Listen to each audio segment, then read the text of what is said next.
Meron tayong 8 of diamond, diba? Okay. 8 of diamond. Sunod mo mabuti kung saan pupunta. Saan yung 8 of Gitna. diamond? Gitna.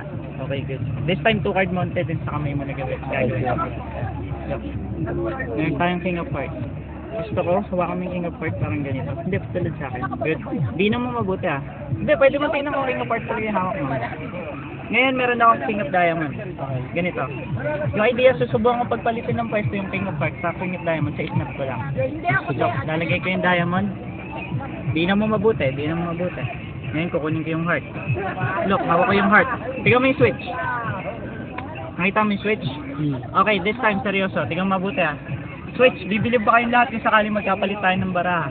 Oo. Sige, game. Look. First mountain, nasa na yung diamond? Sa ilalim. Sa ilalim. Second mountain, nasa na yung diamond? Ilalim. Snap ako, nasa na yung diamond? Sa ilalim. Sure? Tingnan mo sila, sabay. Sabay, tingnan mo. Naging laki yun.